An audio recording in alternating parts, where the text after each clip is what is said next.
Hey, what's going on? It's E. Jones, bottom to the top hoops. Black Elvis, we in the building. We are in the building, man. Let's pay the bills first. Big shout out to T-Mobile, title sponsor. Great job. We appreciate you. Thank you so much. Who else we shouting out on the sponsor shout out, L? Big shout out to MMCC, Montefiore, man. Yes, holding us down. Big shout out to the world famous Harlem Wizards. We appreciate you, man. Big shout out to all of the people who have helped us along the way, man. Talk to them, NYC. Did a great job, showed us some love. Big shout out to everybody who big shout out to what's my man's lounge over there, L, that holds you down, man. What's the lounge in Harlem? Legends Lounge. Shout out to Kevin Antonio. The Legends Lounge, 2509 Adam Clayton Powell, Harlem, New York. Inside and outside hookah. Good food for the grown and sexy. Good music. Come out and enjoy the atmosphere.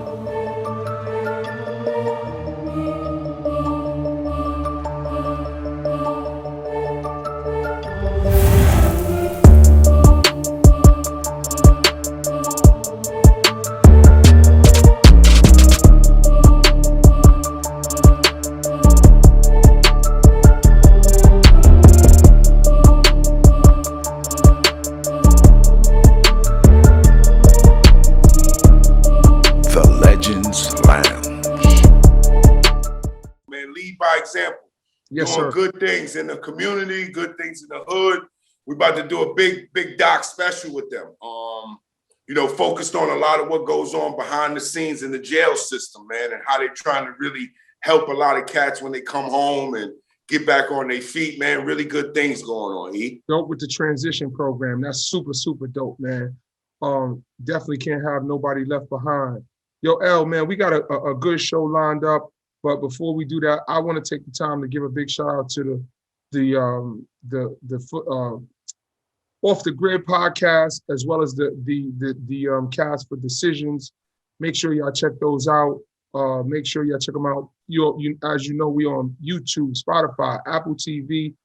I'm excited. We talking basketball, NCAA tournament. The heart of the basketball season is here, right? March, April, this is when basketball is at its peak. Yes, sir. Before we get into it, man, let me just get your immediate impact on what the heck is going on with the Brooklyn Nets. They coming after you, L. I know, it's getting scary, yo. You seen the pickup, right? Scary. You seen the pickup they just added, right?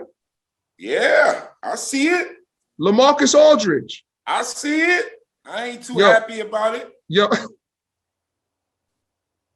Yo, I don't know, man. I don't know if they're going to get rid of that young big, but he's good, man. The guy with the dreads, he's good. Then they got DeAndre Jordan on the front line. They got Blake Griffin on the front line. They got Aldridge, and they got a high-low situation. Aldridge hit that pick and pop three, that pick and pop mid-range. He's going to be lethal with Harden on the screen and roll, man. Yo, they all just trying to take a page out of the Lakers book. Yo, I'm telling you, when we just won the chip, they seemed, because we were stacked up as far as bigs is concerned, that really helped us down the stretch. Now everybody trying to go recruit and build their teams like we did, but you can't go get another LeBron and you can't go get another AD. Talk about it. But look, I'm going to say this, man. Somebody give kudos to the Nets GM because he's making moves. Yeah, they making moves over there.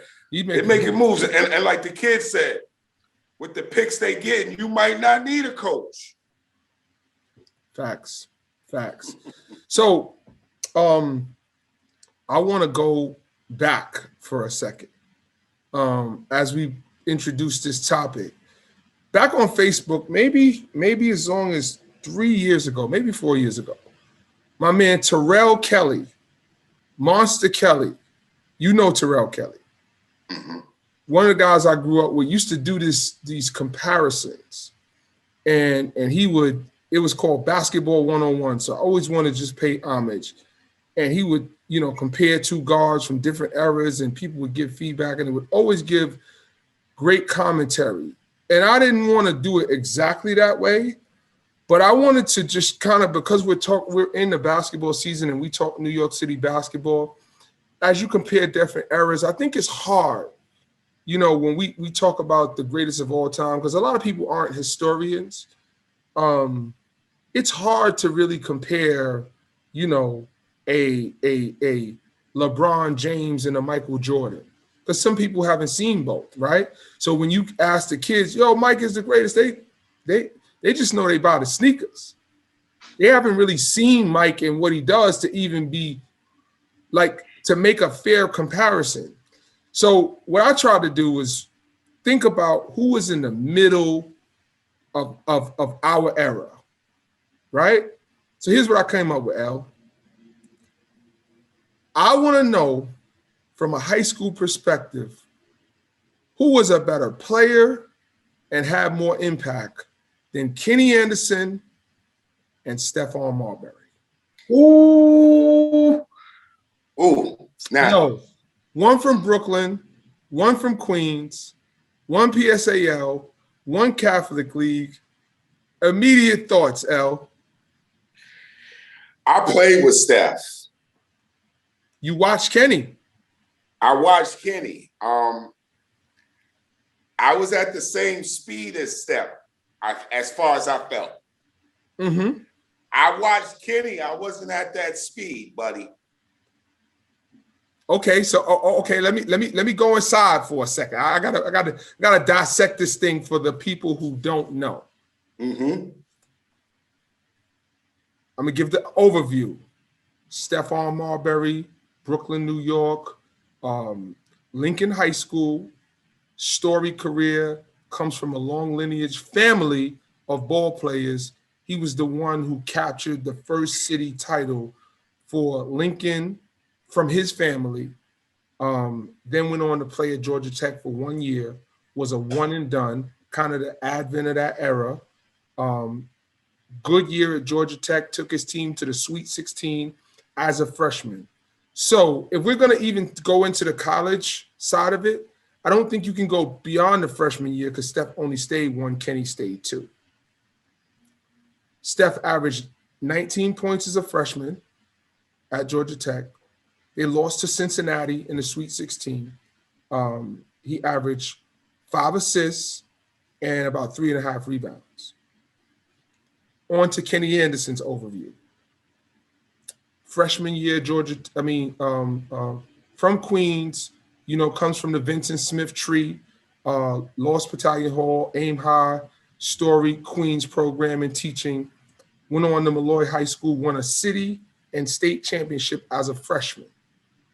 As a sophomore, he won a city's championship, lost in the states. As a junior, lost in the city. As a senior, lost in the semifinals of the city playoffs. 1 year at Georgia Tech, freshman year, 21 points, 8 assists, 6 rebounds, led Georgia Tech to the Final Four. Tail of the tape. When you hear those numbers, Al, first thoughts. Hello. You're talking about these kids' freshman years now. You're not even talking about them being in college 2-3 years, learning the system, learning the speed. They just getting thrown in the fire getting these numbers, man. And let's talk about the impact that they had on the game in New York City. So this is what people may not know. Kenny Anderson came out the same year as Shaquille O'Neal. Kenny Anderson, from his freshman to his senior year, was the #1 rated player in the country. He never got knocked off that spot. He was the #1 player for 4 years straight. McDonald's All-American, didn't get playing a game. He had an ankle sprain. Stephon Marbury was a top 5 player all throughout his career, was the #1 point guard in the country, McDonald's All-American. And let's go through the tail of the tape, Al. I think this might be able to give some. First of all, if I'm, the first thing I'm saying is you got to compare competition. So I think at the time, Kenny played against a better level of competition in the CHSAA. Malik Sealy, Jamal Faulkner, Mike Thompson, Gordon Adrian Winchester, Adrian Autry, Brian Reese. Like, talk a little bit about who was playing during the time, Steph, because I know that was your era. Who were the better players during that time? During that time, the better players was like Felipe Lopez, Kareem Reed. Yep. Charlton Clark. Charlton Clark was tough. Gary Saunders. Yep. Shamgard. Shamgard was a part of that era. There's no comparison, sorry. It really isn't. But again, right? I've talked to a bunch of people. So in order to just lay it out there, right? Before we even talk about what we think, we got to give the information, because people will argue us down and say, well, no, such and such was a better player. So I'm going to say this, Al. You take Steph on, and I'll take Kenny in terms of their talent, skill set, and impact in high school, just high school. What were you going to get when you came to see Steph? Steph was definitely an exciting player to watch now. You know what I mean? He was dynamic. He understood speed, meaning changing of speed. Steph had hops, but more importantly, Steph had a ratty. You understand? Like, I hope Steph will see this. Like, he stole a long shot from me.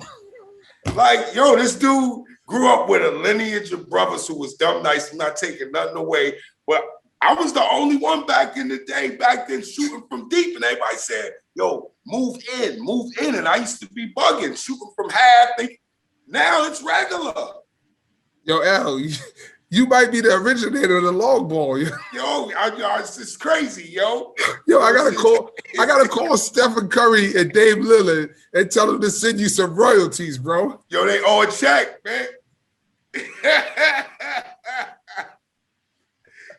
But or some serious, like, one thing I realized though, like, even though I did that, Steph was doing it in prime time games. Like, I seen him do that and golden hoops. Like, and I was like, wow. You know what these guys, yeah, I saw that too. He pulled 3 of those in golden hoops in the chip. But look, you know what these players don't do that Steph did? And Steph probably gives props to Kenny Anderson, right? Probably as an inspiration. Steph would shoot that shot, but nobody really jumped. Got up on a shot. Nobody really shooting a jump shot. They're shooting a set shot from deep. A little lift. Steph really was elevating really high, and he was shooting a jump shot, L. That was a major difference for me.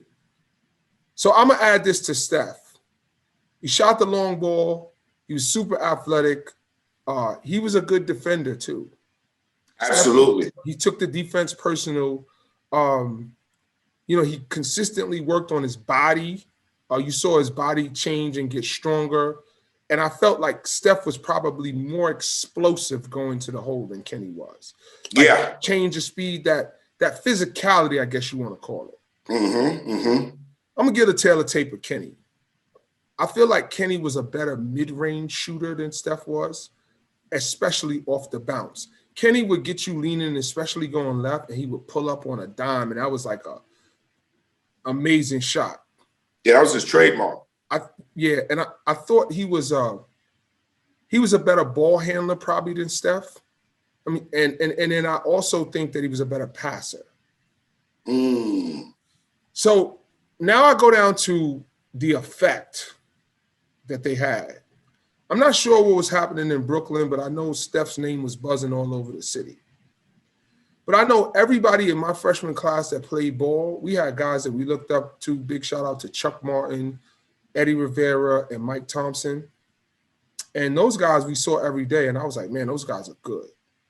But Kenny Anderson looked like an NBA player to me when I was coming up. And I wanted to get a haircut like him. I wanted to chew my gum like he did.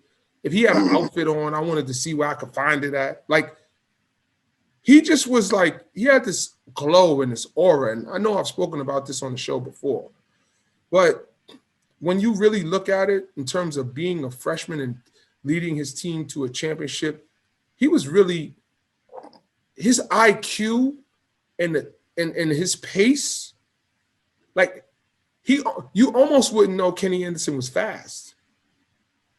Because he only used his speed when it was necessary. It was like he was playing a different game than everybody else. Like I just work out so much harder than y'all that when we get in the game, it's just gonna show. Right? Like, I don't really have to bug out because y'all really didn't put in, 60 hours this week. So you're gonna play against me and you only put in 12 hours, then like it's gonna show. I'm really gonna have my way with you. Right? You're not going to be in the shape I'm in. You're not going to be able to make shots like I do. You're not going to be able to think on the fly. I've been in every scenario. So here's a determining factor, L. We talked about level of competition. We talked about the sheer skill set. What about that unknown, L? The unknown is you seen Steph, when it matters most, the ability to just make plays to win. What did you see in Steph when you watched him? Steph had that killer. Okay. Steph wanted the ball. He wanted the ball down the stretch. He was a closer.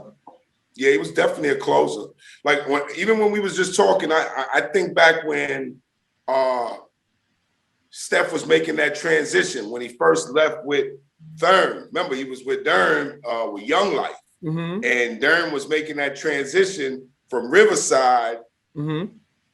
And when he played with Riverside, maybe 2 months. After that, it was over. Like, that was the first time I ever seen like a kid being highly recruited and money being thrown around, power being thrown. And we was 13, 12, 13. And I was able to like really see how real it was. You know what I mean? And a lot of these kids don't understand, when you're not in conversations like that, like, you need to be in the gym. Because if you're not like a part of major conversations of you shifting AAU programs and the whole scope of how it looks, then you need to just shut up and put yourself in a position to be that kid. And that's what I'm glad I got an opportunity to say, because it's like you look at social media and then you speak with parents, then you speak with programs. There's a reason why all of the programs are merging, because it's watered down.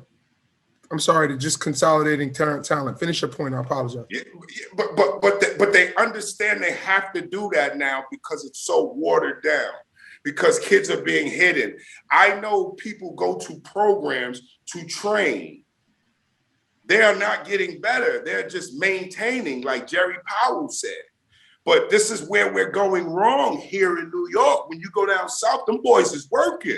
Them boys is getting with people who's literally putting them on a timeline and saying, in this 6 months, you're going to be here. Next year, you're going to be here. You're going to weigh this. You're going to look like this. You're going to be able to dunk. But this is their timeline. In New York, our kids is too worried about, man, I put in 2 hours in the gym. Now I got to go get fresh, play PlayStation, and get with my shorty. I'm going to say this, L. I'm not even going to give an opinion. This conversation was mainly just to give kudos and highlight, the two players. And I look forward to the commentary for you guys to be able to share and talk a little bit about what you think and compare the players. And we really want that feedback to engage, because I know a lot of people saw both of the players that watched the show.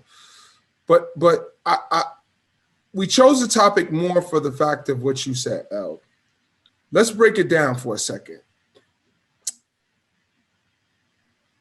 Who was your inspiration? If you're so busy saying, I bust this guy up, or, oh man, they jerking my son, or whatever the case may be, or they're jerking my daughter, who do you know is just better than you? Who's older than you? What are they doing? What responsibility do the seniors have? Who are they taking under their wing? Who are they training with? Are they reaching back to the freshmen? Are they pulling up the next kid? Because one of the things that I do is I make sure that the young kids train with the old kids. You know why? Because the older guys got to stay sharp because those young guys, they want to show you and they want to prove to you that they're good enough. Older guys, you're supposed to keep them down and bust them up. So you make them earn it until they can finally catch up to you and be on an even plane. Like, that's the way it was back in the day, man. And at the end of the day, the first thing is we got to be honest. We got to be honest about where these kids are and honest about the work that they're putting in. And on top of putting in the work, let's compete and let's stop running from the competition, right? From that smoke. Like, let's get to it. I get it. Everybody's got to pick a situation that's going to make sense for them. Cool, I get that. You find somewhere that's comfortable, good coaching, good teaching, good people, you know what I mean? Great schedule, good. All of that stuff, I get that. Now let's compete. Let's show the person next to you that either I'm better than you, and let's be friends afterwards, because it's your job, L. It's my job to make you better on this podcast. It's your job to make me better on this podcast, right? We have to challenge each other to make sure we holding each other to account to say, yo, let's film the podcast. Let's be on time. Let's research our topic. That stuff is important, because if not, then the podcast becomes not as good as what it's supposed to be because we're not putting the energy, effort, enthusiasm, passion into it. I just want these kids to love the game, be true to the game, get what you can out of it, use the game, don't let the game use you. You'll hear us talking about the same things over and over and over. And as long as we have a voice and a platform to be able to share, we feel like that's our responsibility. Because I'm not stuck in the past saying, oh, back when I used to play. No, I'm saying right now, what I see is kids are not working hard enough. And on top of not working hard enough, they aren't assessing where they are and working smart on the things they're not good at. I don't need you in the gym shooting 200 jump shots if that's your strength. I need you in the gym working on your handle. I need you in the gym working on your cardio. Like, if you're out of shape and you've been hooping since you was 16, you've been hooping since you was 11 and you're 16 and you're still out of shape, somebody who was coaching you didn't tell you, yo, I know you could get over, I know you nice, but now let's change your diet. Let's get you in shape. Let's see how good you can be if you become quicker, faster, more athletic. I want to end it with this, E. Yeah. What you saying that, you know what you triggered to me. You're saying these are the things our children should be doing, but that's only because you've been in a position, you've experienced, and you know. We have so many people driving today and don't know, don't have a clue. They're learning on the fly. And we're putting our faith in these type of people who's really learning on the fly. This is why when you look at the top tier programs here in New York City, you do see how there's work being put in because you see the end result. But what about the time in the middle? This is what our children be today, not realizing. They just looking at the end result. They not realizing you have to take a pause, a sacrifice, and say as a student athlete, everything's got to go on the back burner for the next 90 days or next 120 days. And I'm going to give this everything I got. Kids do not have that mentality today. Back in the day, when I look at kids today, Ian, and I'm sure you feel you're in the same boat as well. I look at kids, I be like, yo, this kid getting all his props. I would have killed this kid back in the day. Like, he ain't even nice. And then the kid be mad cocky and arrogant. And you looking at the kid like, dude, you're not even that deal like that. You know, again, some of it is because they have to appease the kids to keep them at programs or have them train with them. So there's nobody being honest. So of course a kid is going to feel like he's more talented than, because again, right, if I get a really good player, my job is to challenge them because everybody else is probably telling them how good they are. So when they come to me, I want to just come in and probably ratchet it up on the intensity and the passion and see if the kid is going to be like, you know what, I don't want to come back. Good. Because you know what? It wasn't going to be good for me anyway, because I can't teach you because you already feel like you know more than me. But if you're willing to take this criticism and hard coaching, I know you have a ceiling to grow. You're humble enough, you're hungry enough, and then, you know, we both can get better and learn, because I don't know everything, but what I do know is we're going to compete, we're going to get after it, we're going to bust our butt, and we're going to get better. And at the end of the day, if a kid can accept that, like, just get with people who going to challenge you, man. Get with people who not going to just blow smoke and tell you everything you want to hear, and be willing to be in that trench and say, you know what? You went, stop telling me you a shooter. You went 2 for 9. Shooters don't miss 2 in a row. That's what I heard, right? Shooters don't miss 7 shots. Get to the rim, get fouled, see it go through the basket. But those are more, you know, we'll be here forever, Al. Yeah, but you know, I'm glad we got a couple of sound bites, because the sound bites was put out there. And I hope the kids, when they hear it, they understand we just saying you got to work a little harder. If you in gear 7, put it in gear 9. Yes, sir. Yes, sir. Well, Al, the first thing is, man, make sure y'all give that feedback on Kenny Anderson and Stephon Marbury, 2 New York City legends and greats in their own right. Both amazing high school careers, both Mr. Basketball for the state of New York, both city champions, both took Georgia Tech to the NCAA tournament, both NBA players and great careers, both in the New York City Basketball Hall of Fame. I mean, just thank you to those brothers for the way you laid it down, and thank you for putting on for the city and always representing for us, man. And, you know, I think it's important that those guys come back and they touch these kids, man. You know, come back and let them know, you know, what you did, what you went through, even if it's a IG live or whatever. Like, touch these kids in New York. They need Stephon. They need Kenny Anderson. They need to be able to see and touch and feel. And that goes for all of the guys, man. Our city is the guardian of the game of basketball. We own that. And we got to all pitch in to get us back to where we think we need to be. And I challenge the pros, the overseas guys, get a young fella underneath your wing, man. And even if it's just one, if it's a group, you know what I mean? Like, I don't think it's enough to just come and do a clinic and be like, yo, I came through. Get in these trenches with these kids, man. Come back and mentor somebody, train somebody, let them train with you, do something. Because all I'm saying is somebody did that for you. Yeah, facts. In this city, and probably a couple of people. On that note, man, we out. Check us out, YouTube, Spotify, Apple TV, bcomtv.com. Big shout out to Jerry Ice, D. Jones, everybody who helps us make this happen, all of the sponsors. The Black Elvis, you got the last word, brother.